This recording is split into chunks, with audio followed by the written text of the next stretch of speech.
नमस्कार. आर न्यूजच्या शुक्रवार दिनांक 2 जानेवारीच्या बातमीपत्रात आपलं मनपूर्वक स्वागत. महेंद्र ज्वेलर्स राजारामपुरी प्रस्तुत आजचा सोन्याचा 24 कॅरेट दर आहे 1,34,700.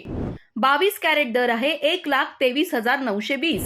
तर 1 किलो चांदीचा दर आहे 2,35,000. या बातमीपत्राचे प्रायोजक आहेत घरासारखी आपुलकी आणि नात्यासारखा जिव्हाळा जपणारी जनता बँक आजरा आणि प्रत्येकाच्या किचन मधला अविभाज्य घटक असणारा HP चहा. जसा हवा तसा चहा. आजच्या बातमीपत्रात प्रथम पाहूयात गल्लीपासून ते दिल्लीपर्यंतच्या ताज्या घडामोडींचा धावता आढावा. आणि स्थानिक बातम्यांमध्ये पाहूयात. आंबेवाडी रस्त्यासाठी आमदार शिवाजीराव पाटील यांच्या निधीतून 20 लाखांची मंजुरी. ग्रामीण दळणवळण, शेती आणि शिक्षणाला चालना. जनसेवेत आमदार शिवाजीराव पाटील यांची सातत्यपूर्ण भूमिका.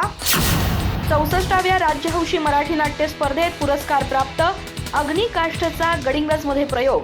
मसणजोगी समाजाच्या संघर्षमय जीवनाचं वास्तवदर्शी दर्शन. सहानुभूती नव्हे तर माणूस म्हणून ओळख देण्याचा ठळक संदेश. गडिंग्लजमध्ये भव्य संजीवनी कृषी प्रदर्शनाचं थाटात उद्घाटन.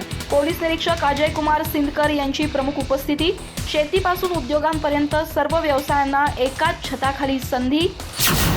परीक्षा म्हणजे युद्ध नाही, संधी आहे. गटशिक्षण अधिकारी Vaibhav Patil. The new English school Chandgad इथं 10वीच्या विद्यार्थ्यांसाठी परीक्षा पे चर्चा. तणावमुक्त अभ्यास, आत्मविश्वास आणि सकारात्मक दृष्टिकोनावर भर. जिद्द आणि चिकाटीच्या जोरावर यश शक्य. सलीम यनकनमर्डी. उर्दू विद्या मंदिर हलकर्णी इथं परवीन लाटकर यांचा शुभेच्छा समारंभ. भावनिक मनोगतांनी कार्यक्रमाला विशेष उंची. ऋतुराज स्पोर्ट्स आयोजित अंडर 16 डे नाईट फुटबॉल स्पर्धा उत्साहात. अनुग्रह टर्फ गिजवणे इथं मुलामुलींच्या फुटबॉल स्पर्धेला मोठा प्रतिसाद. मुलांच्या गटात शिवराज, मुलींच्या गटात ATF गिजवणे हायस्कूल विजेते. अधिक माहिती आणि ताज्या घडामोडींसाठी आजच आमचे चॅनल सबस्क्राईब करा.